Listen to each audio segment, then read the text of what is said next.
Hey, it's Yay for Yarn, and today I'm going to show you how to knit the Double Gradient Boomerang Shawl. So let's get started. In spite of how complicated this may look, this is actually extremely easy to knit because we're letting the yarn do all the work. So for a gradient shawl, if you just want to do, two different colored yarns together, that's fine. But I'm doing a double gradient shawl. So I've got two different gradient yarns here. Both of these are Bernat Pop, and this is worsted weight. These are both 5-ounce skeins or cakes of yarn, and they are 100% acrylic, 280 yards per skein. Now, the beauty of this pattern is that because it is so simple, you can use this pattern with any weight of yarn that you want, any type of yarn that you want for that matter, any needle size, any gauge, and you can make it however big you want or however big the amount of yarn you have will allow. So I'm going to make mine as big as I can get it with these two skeins of yarn, and I'm going to be using them together as my double gradient. I've got a warm color gradient with the pinks and the oranges, and maybe a darker red and some more pink. This one is blues and teals and a little bit of purple. So the colorway I have here is called Scarlet Sizzle, and this one is called Blue Blaze. So I'm going to be using both of these together. You will need 2 gradient yarns, and the amount of yarn that you're going to need is going to depend on A, how big you want to make your shawl, and B, what weight of yarn it is, because if you're using a thinner yarn, you're going to need more yards to get the same size as if you were using a thicker yarn. So I'm using these two worsted weight gradients together. I've got some scissors, a yarn needle, and these are my size 8 Caspian interchangeable circulars. You don't have to use an interchangeable circular, you just need a circular knitting needle for this. And it needs to be an appropriate needle size for the yarn you're using. So even on the label, it will recommend a proper size needle for this yarn. That doesn't mean that's the only size needle you can use for this yarn, but it is the standard size needle that you would use for this weight of yarn. So if I wanted to, I could do a 9 or a 10 or even probably a 7, but I'm using the 8 today. And my circular is 40 inches long. You can probably get by with a 32, depending on how big you want to make it. But you cannot do this on straight knitting needles because they will never be long enough to hold all of the stitches that are going to be on this needle. So with a boomerang shawl, you're going to start at the one point of the shawl, not the center point in the back, but the point on one end, and gradually increase until you get to the whole width of the shawl. So because we're starting at the point, there is almost no casting on required. It's a very, very short cast on. So I've got a color A and a color B. The warm color gradient is my color A, and this blue gradient is my color B. So I have pulled some yarn out of the skein here, and we're going to start by casting on. I'm going to leave a little bit of a tail, but not a whole lot, because we're not really casting on very far. I'm going to make my slip knot and slide it onto my needle, and I'm going to cast on a total of 5 stitches. So here's the first one, 2, 3, 4, 5. So if you don't like casting on, then this is a good project for you because there's very little casting on. So the first row, there are only 2 rows to repeat in this pattern. The first row is going to be, we're going to knit one front and back, or also known as knit front and back. So this is an increase stitch, and knit front and back will increase 1 stitch on the needle. So it will add 1 stitch. So what I'm going to do is insert my needle into the front of the stitch as if to knit. I'm going to knit through it, but I'm not going to take the stitch off of the left needle. Instead, I'm going to bring my right needle to the back and insert it into the back of that same stitch and knit through it again. So I have knit through the front of the stitch and the back of the stitch, and I can now slip the stitch off of the left needle. So I've knit front and back, Then I'm going to knit until I get to the last 2 stitches, which because we just started, that's not very far. And then I'm going to knit 2 together. So because we just increased a stitch on one edge and decreased a stitch on the other edge, we didn't gain any number of stitches. We kept the same number of stitches. So on row 2, we're going to turn and we're going to knit across to the last stitch. So we have 1 stitch left, like so. And then we're going to knit front and back again. And if you want to see that again, I will demonstrate it again. Here's the front of our stitch right here. And then this strand behind the needle is the back of the stitch. We're going to insert into the front of the stitch as if to knit through it, but not slide it off the left needle. Then we're going to insert it into the back of the stitch and knit through the back of the stitch as well. Then we can slide it off of the left needle. So that's row 1 and 2. Very simple. And now because we did not decrease a stitch on this edge on that second row, we increased it on the increase edge, then we have now gained a stitch. So every 2 rows that you knit, you're going to gain a stitch in width, in spite of the fact that row 1 you decrease 1 stitch along this edge. So the side with the increases on it is going to be the long edge of the shawl, or the edge that goes like the neck edge. And this edge with the decreases on it is going to be the lower edge, the V-shaped edge. So now that I have knit rows 1 and 2, I'm going to switch to my second color, my color B. I'm going to hold the color B as if I were knitting with it, and just hang on to the tail. We will secure it and tie it off when we're done knitting. And guess what I'm going to do next? I'm going to repeat rows 1 and 2. So I'm going to hold on to my blue tail and my pink yarn that's coming from the ball. I'm going to knit into the front of that first stitch and the back. That's my knit front and back. Then I'm going to knit across to the last 2 stitches and knit 2 together. So then on my row 2, I'm going to turn around. I'm going to knit until that last stitch. And I'm going to knit in the front and in the back. And because I have not secured this tail yet, it's going to get a little bit loose because there's nothing to keep it from getting loose. So now I'm going to turn again. And I'm going to switch to my color A again, which is my pink. And when you switch colors, especially in garter stitch, which is what we're doing right now, you want to make sure that you're twisting the yarns together as they go up this edge.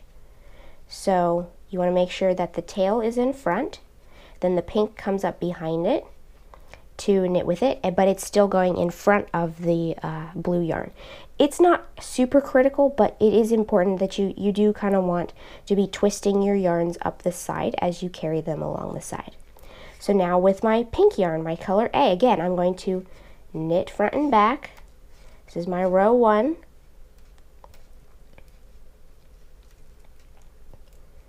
Knit across to the last 2 stitches and knit 2 together. And then I'm going to turn around, knit across to the last stitch,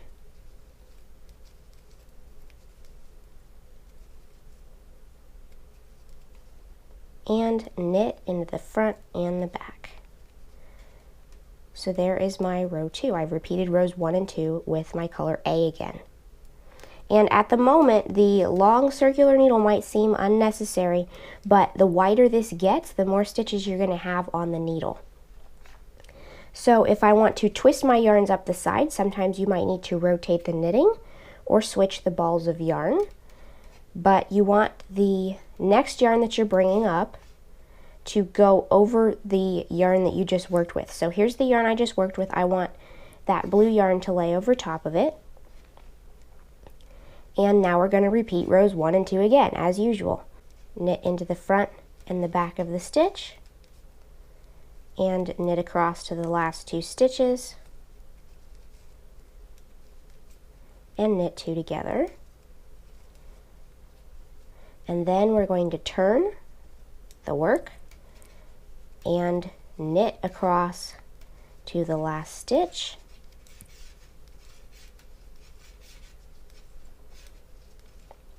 and knit into the front and into the back, like so. So we've now increased several stitches because we've worked several stripes here. So I'm just going to continue repeating rows 1 and 2 with each color. So I'm going to switch to the pink now and repeat rows 1 and 2 again, and I'm going to switch back to the blue, repeat rows 1 and 2 again, etc., etc., etc. And I will show you what it looks like once I've gotten a bit further. Alright, so I have finished all the knitting on my Double Gradient Boomerang Shawl. And first of all, I want to show you how the final product turns out, at least in the yarns that I'm using. Whatever yarn you're using will totally change the effect of the color look. But this is the effect that I got with the Bernat Pop. If you're using a more subtle, ombre type gradient yarn where it's not a defined stripe, then it's going to be more soft and ombre flowing, the colors flowing together. But here is where we started with this little bitty point right here. Here's our little tiny cast on edge. And we keep getting wider and wider. And then this pink and blue turns into a more reddish pink and a periwinkle. And then we get to a bright orange with some dark purple. Then we get a lighter orange with teal. The teal keeps going just a little bit. Then I get some burgundy. It's almost brown. And this lighter turquoise blue. And then down here we get back to the original 2 colors that we started with, which is this light ice blue and the pink. So for my shawl, using 2 balls of Bernat Pop, my total, what we would normally call wingspan, or the measurement from this point all across this long edge to this point, is 84 inches long. The depth of the shawl from this point right here, where it's the point of the shawl, straight up to the neck edge, is 18 inches. And then the length of this last row that's on my needle is almost 40 inches, but I'm going to call it 39 because it's not quite 40. So this is my finished knitted portion of the shawl. So now I'm going to show you how to bind it off. And what I've done here is I have stopped. I've worked all the way up to here. This is the second color. The ice blue is my color B. So that is my color B stripe. And then I've worked row 1 in my color A again because I had more of that left. It doesn't matter which color you end with, but I personally don't want to do the entire color A stripe. I have enough to do the whole color A stripe and then bind off with B, but I don't really want to have that last stripe kind of shrunk in its height by the bind off. Because that's what it will do. So I want to bind off with the same color that my last stripe is going to be, and I don't have enough of the ice blue to do a whole other stripe. So what I've done is, this is my right side. I've knit row 1 in my color A, and now I'm ready to turn around and work row 2, but instead of working row 2, I'm going to bind off. So I'm going to do a standard, basic, the regular ordinary knitting bind off that you learn in any knitting book you learn from or any place you learn to knit. This is the absolute basic standard bind off. So to do that, I'm going to knit my first stitch, knit my second stitch, pass the first stitch over top of the second one. I'm going to knit a stitch, pass the first stitch over the second one, knit a stitch, pass the first stitch over the second one, and etc., etc. If you have learned how to do basic knitting, then you already know how to do this. So I'm just going to keep doing this all the way across fairly loosely because you do want it to have some stretch. We're working with a stretchy stitch here. And you're just going to bind off all the way across until you get to the opposite end, your corner.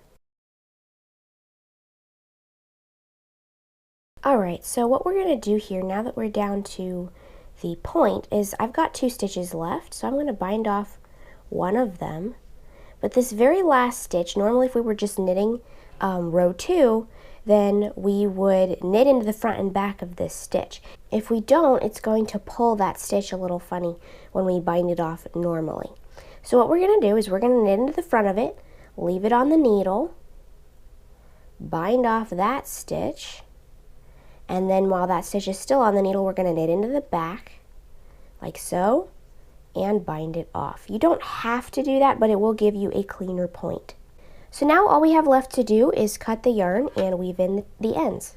So I'm just going to take the needle out, pull that tail through the loop that was on my needle, and now I can weave in these ends into the stripes that they match. You don't want to weave in your pink ends into the blue stripe or the blue ends into the pink stripe. You want to make sure that they're woven into the color that they match because you don't want them to show through. So I'm going to do that on both of the ends of this shawl, and then I will show you what it looks like. So I hope you've enjoyed this video. If you want to get the free written pattern for this shawl, then you can go to my blog, yayforyarn.com, or you can find it on Ravelry. Both of the links for the written pattern are in the description box. And if you like this video, please give it a thumbs up. If you make this project, let me know how it turns out for you in the comments below. And don't forget to subscribe, making sure you click the little bell next to the subscribe button to be notified of new videos. Thanks for watching. Bye.